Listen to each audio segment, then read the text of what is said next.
बरस के चढ़ल के छौरी तोरो उमरिया गे। 16 बरस के चढ़ल के छौरी तोरो उमरिया गे। आय हाय तोरो उमरिया गे तो हमरा पागल बनैनी मारी के अपन तिरछी नजरिया गे। तो हमरा पागल बनैनी मारी के अपन तिरछी नजरिया गे। 16 बरस के चढ़ल के छौरी तोरो उमरिया गे। 16 बरस के चढ़ल के छौरी तोरो उमरिया गे। तो हमरा पागल बनैनी मारी के अपन तिरछी नजरिया गे। तो हमरा पागल बनैनी मारी के अपन तिरछी नजरिया गे।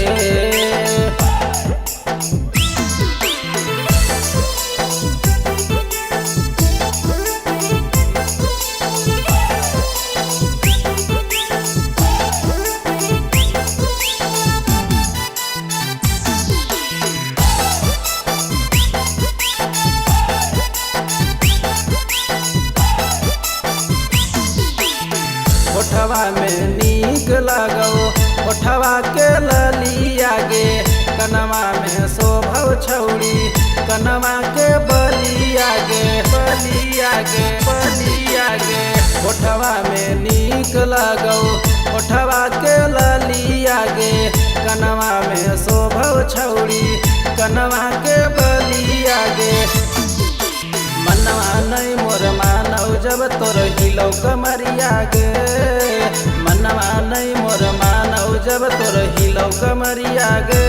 आय हाय हिलौ कमरिया गे तो हमरा पागल बनैनी मारी के अपन तिरछी नजरिया गे।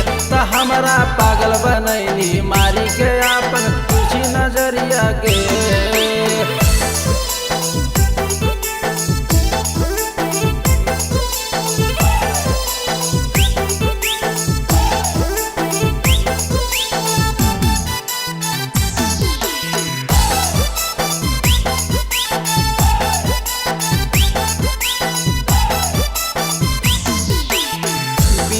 दुपट्टक चले सिनेमा के तान के गे।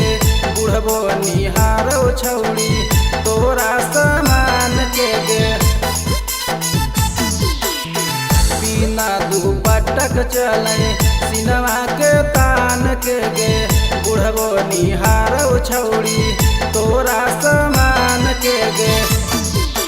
लाजो शरम न लगवा छौरी घूमे बजरिया गे। लाजो शरम न लगोगे छौरी घूमे बजरिया गे।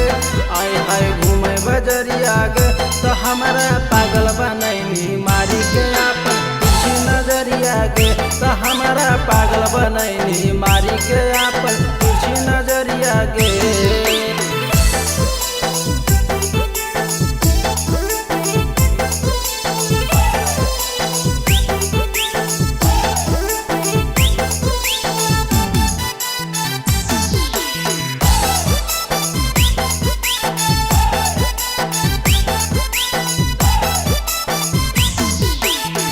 छोटे उमरिया छौरी बड़ तोर खजाना गे।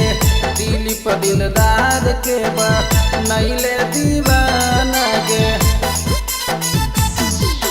संजय कैलाश के दिलवा में जब उठैल हरिया गे।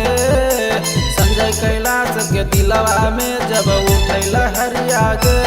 आय हाय उठैल हरिया गे तो हमरा पागल बनैनी मारी के अपन तिरछी नजरिया गे।